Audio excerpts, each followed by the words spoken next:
friends, I will share muttakkariയാണ്. അതിനു വേണ്ട ingredients ഞാൻ വഴിയെ പറഞ്ഞു തരാം. പാൻ വെച്ച് ഓയിൽ ഒഴിച്ചിട്ടുണ്ട്. ഓയിൽ നന്നായിട്ട് ചൂടായിട്ടുണ്ട്. ഞാൻ സൺഫ്ലവർ ഓയിൽ ആണ് ഒഴിച്ചിരിക്കുന്നത്. നമുക്ക് അതിലേക്ക് പച്ചമുളകും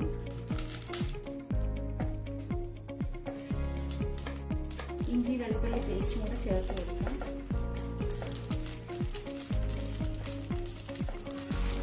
ഇഞ്ചി വെളുത്തുള്ളി ഒരു 2 ടേബിൾ സ്പൂൺ വേണം.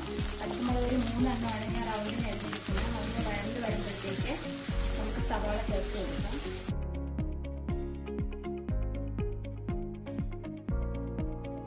ഇഞ്ചിയും വെളുത്തുള്ളിയും പച്ചമുളകും ചെറുതായിട്ട് മൂത്തിട്ടുണ്ട്. അതിനകത്ത് നമുക്ക് സവാള ചേർത്ത് കൊടുക്കാം.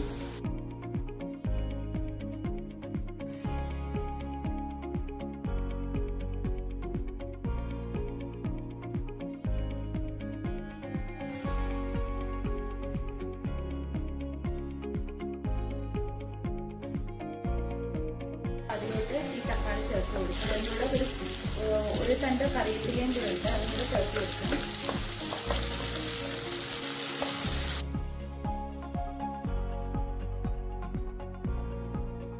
ഒരു 1/4 ടേബിൾ സ്പൂൺ ഗരം മസാല ചേർത്ത് കൊടുക്കാം.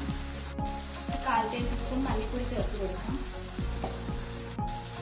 ഒരു 1/2 ടേബിൾ സ്പൂൺ മല്ലിപ്പൊടി ചേർത്ത് കൊടുക്കാം.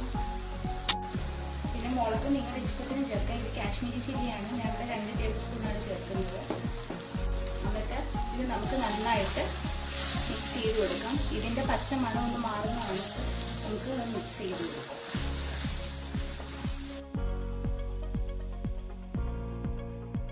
ഇപ്പോൾ പച്ചമണം നന്നായിട്ട് മാറിയിട്ടുണ്ട്. നമുക്ക് ഇതിനകത്തോട്ട് 1 ഗ്ലാസ് വെള്ളം ചേർത്ത് കൊടുക്കാം.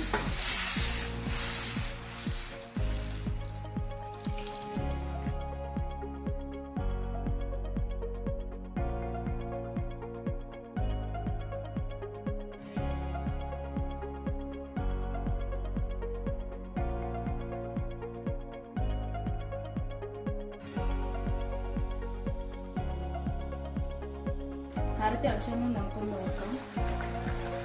കറി ഇപ്പോൾ നന്നായിട്ട് തിളച്ചിട്ടുണ്ട്. അതിലോട്ട് നമുക്ക് മുട്ട ചേർത്ത് കൊടുക്കാം.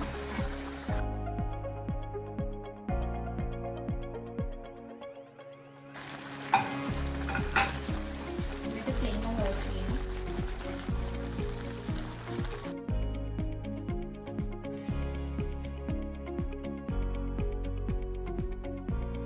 ഇത് നിങ്ങളെല്ലാവരും വീട്ടിലൊന്ന് ട്രൈ ചെയ്ത് നോക്കുക. Thank you for watching Nella's kitchen. എൻ്റെ ചാനൽ സബ്സ്ക്രൈബ് ചെയ്യാത്തവർ സബ്സ്ക്രൈബ് ചെയ്യാൻ നോക്കുക. Thank you.